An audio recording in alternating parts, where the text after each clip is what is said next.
What's going on, everybody? This is Cody Hornaday here, Channel Technical Agronomist. I wanted to come at you with an agronomy update video, first one of the year. So April 12th, 2024 agronomy update video. And unfortunately, I'm doing this from my home office. I'd love to be doing it from the field, but I think we just got finished up with this early to mid-April monsoon season here in southern Indiana. So yeah, I'm in my office, which actually works out for the best because I've got some graphics that I do want to show you here as we talk about kind of what we're thinking about from an agronomy perspective at this point in the season. So let me get my screen shared here real quick. All right, perfect. So we'll jump in here.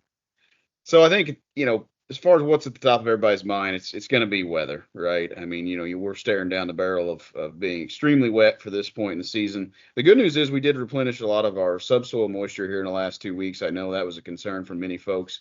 Is that, hey, we were really dry last fall, and in several places we didn't really get caught up. The good news is I think we are a little bit more caught up now, which is a good thing heading into our growing season here in 2024. But anyway, I did want to talk about kind of where we've been so far in 2024, and then I'm going to talk about kind of the outlook as well. So we'll jump into this first precipitation map. This data is from the Indianapolis International Airport, and essentially the brown line is the normal, and then the green line is what we've seen so far in 2024. So you'll notice that overall we were ticking maybe a little bit behind going into January, but we've really caught up here, and then kind of been basically with that line up until there, that very end of March and early April, where basically a couple weeks ago we got a lot of rain came through the area, had a little bit of a dry spell there, and then the last 3 days, of course, it's been a lot of water, right? So no real shocker here. We're currently sitting at about 3 to 4 inches above normal worth of rainfall, and I know that varies, right, depending on where you're at, but I do think this graphic depicts an average of where many of us fall here in southern Indiana. So I think everybody probably already knew this, but we are definitely above average so far. Now, when we talk about accumulated GDUs, this is a slightly different story. We are still definitely above average. So again, brown line here is normal, the 30-year normal, excuse me, and then the green is what's happened so far in 2024. The blue line I'll talk about here in just a second.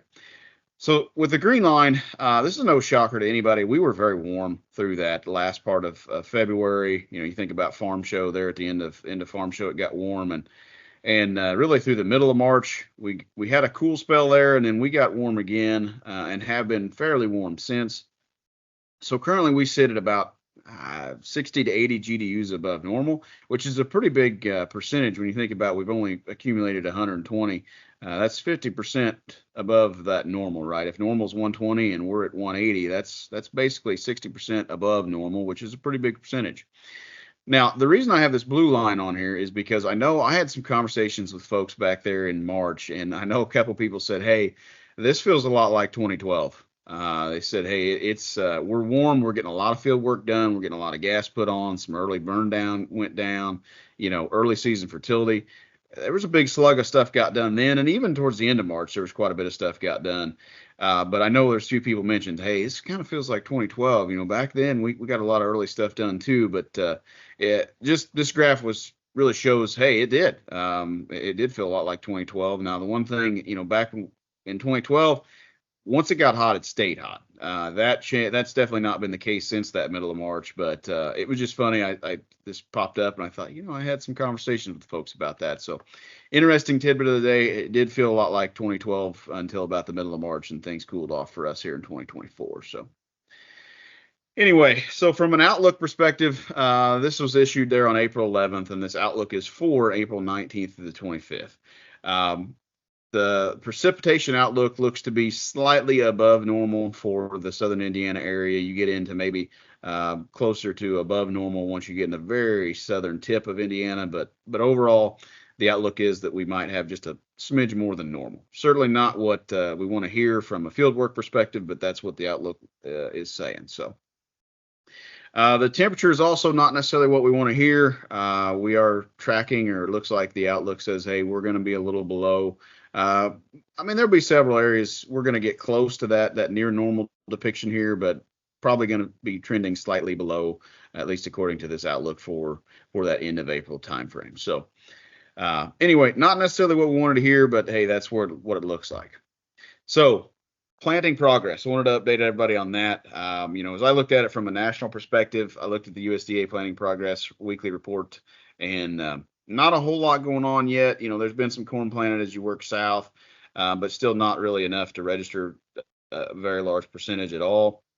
And soybeans even lesser so.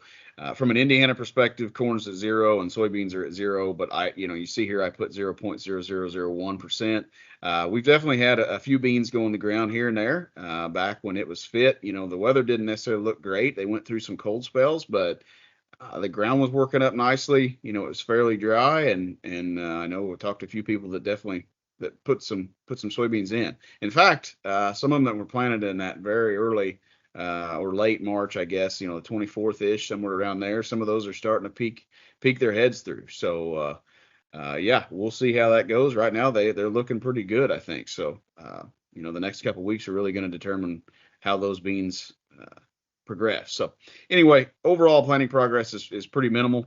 My thoughts moving forward here, we're staring at the end of April, probably beginning of May, potentially for the next round of field work getting done. I know that's not what everybody wants to hear, and I get that. But my overarching message here for this update is let's not push it, right? I know everybody's going to be tempted here. We're going to sit for another week, probably, maybe more. Not going to be able to do anything. Everybody's going to get very antsy, and my key here is just let's not push it. You think about planting progress and how quickly we can get stuff in the ground compared to 20 years ago. Just keep that in mind. We don't need nearly as many good days to get our crop in the ground as we used to, and so be patient. Compaction lasts all year, right? We cannot undo that. So whether that be planting too wet, you get your sidewall compaction, or even doing some kind of tillage to air some ground out, right? I know I've heard that said a lot. But just bear in mind that, hey, compaction does last all year. And even if you don't see it, there's a good possibility that at the bottom of that working depth of whatever tillage you do when it's wet, there's probably going to be a layer of compaction there that those corn and soybeans or even, a wheat in the fall might have to deal with, right? So you get one shot. That's my whole point here is you get one shot. We want to make sure and do this right. I'm gonna finish with a couple depictions here of things that I really wanted to drive home. It kind of just illustrates that message of be patient. We do have a little bit of time yet. It's only the middle of April. So here is your typical corn planting date graph or depiction, right? So this came from Purdue. Good article by Bob Nielsen back there a couple of years ago before he retired called the corn planting date conundrum. And I think, a lot of times this time of year we get hung up on, hey, we got to get in the ground, we got to get in the ground. And while I appreciate that mentality, we do need to recognize that we've got a decent window to get a lot of stuff in the ground here that you're still going to be staring at a pretty good yield potential. And the other thing you have to consider is that planting date's not the only thing that goes into your final yield, right? And this is what this graphic is showing.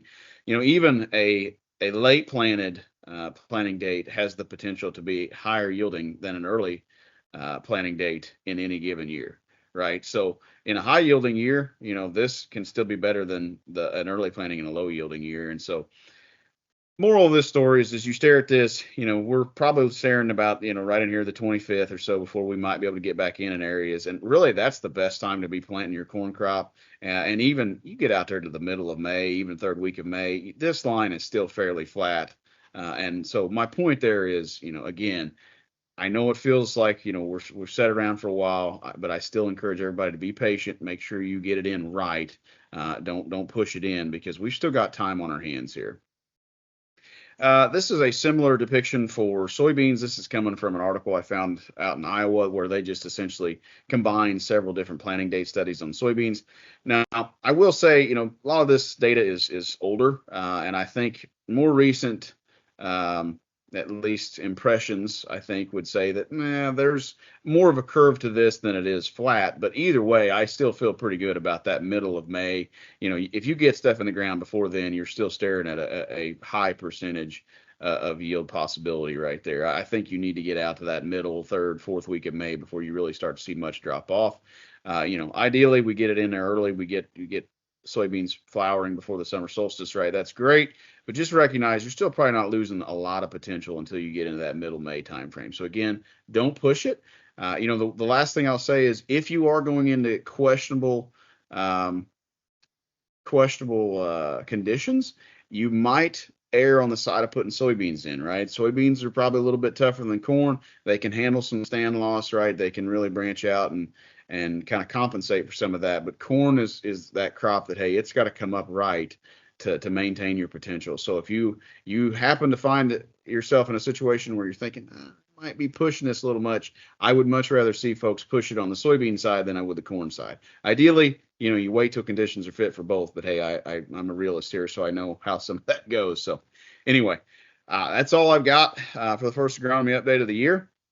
As always, if you got questions, reach out to me, your local seed professional, whoever's easiest to get a hold of, and we'll help with any questions you might have. So thank you very much for watching.